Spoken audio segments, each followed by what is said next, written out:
बात अब जरा दिल्ली की कर लें। दिल्ली विधानसभा चुनाव के नतीजों से पहले ही महाराष्ट्र में खेला होने की अटकलें शुरू हो गई। संभावनाएं जाहिर की जा रही है कि उद्धव ठाकरे की अगुवाई वाली शिवसेना यूबीटी के साथ 6 सांसद बागी हो सकते हैं। अब कुछ ऐसी ही आशंका शरद पवार की अगुवाई वाली एनसीपी के सांसदों को लेकर है। राजनीतिक हलकों में चर्चा इस बात की कि राज्य की राजनीति के लिए अगले कुछ घंटे काफी ज्यादा महत्वपूर्ण हैं। उद्धव ठाकरे की अगुवाई वाली शिवसेना यूबीटी के पास 9 सांसद हैं, जबकि शरद पवार की अगुवाई वाली एनसीपी के पास 8 सांसद हैं।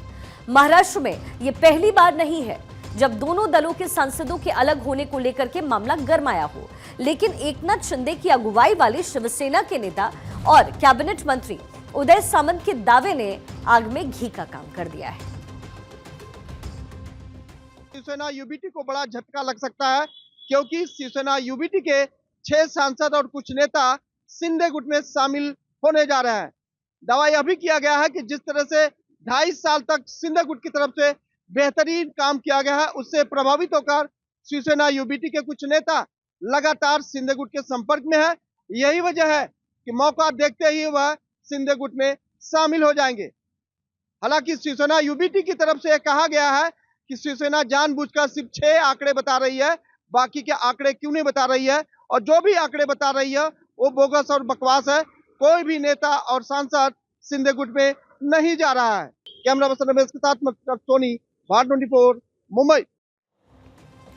देखिए, पिछले दिनों बाल ठाकरे की जयंती पर हुए कार्यक्रम में कई सांसद नदारद रहे।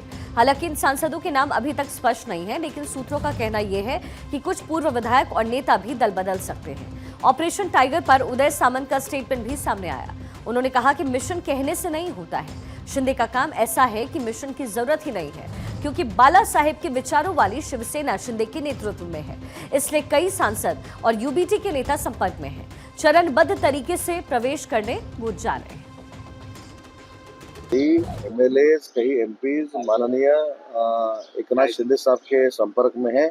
आज आप नागपुर में रहते हो, इसलिए बार बार ऑपरेशन लोटस बोल रहे हो, लेकिन ऑपरेशन टाइगर है। लेकिन कोई ऑपरेशन की जरूरत नहीं है।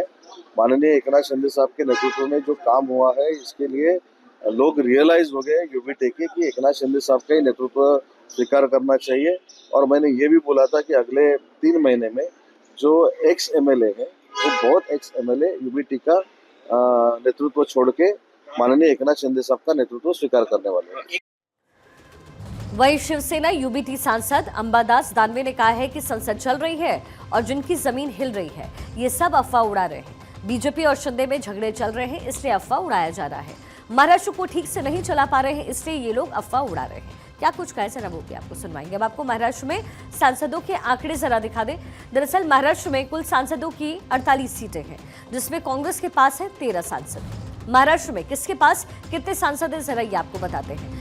ये कुछ आंकड़े आप देख लीजिए। बीजेपी के पास 9, कांग्रेस के पास 13, शिवसेना के पास 7, शिवसेना उद्धव ठाकरे गुट के पास 9, एनसीपी के खाते में है 1, एनसीपी शरद पवार के पास 8, और यही 8 और 9 का जो समीकरण है वो महाराष्ट्र में बिगड़ सकता है, ये फिलहाल कहा जा रहा है। तो महाराष्ट्र में इस समय हलचल तेज है। अब सूत्रों के मुताबिक शिवसेना यूबीटी के 5 सांसद और 7 विधायकों को एकनाथ शिंदे की पार्टी के बड़े नेताओं के संपर्क में इस समय बताया जा रहा है, जिनमें शिंदे के सबसे भरोसेमंद एक कैबिनेट मंत्री भी हैं, जो उद्धव की पार्टी के नेताओं को अपनी पार्टी में लाने के लिए लॉबिंग इस समय कर रहे हैं। ये तमाम बातें इस समय महाराष्ट्र की राजनीति से जुड़ी हुई कही जा रही है।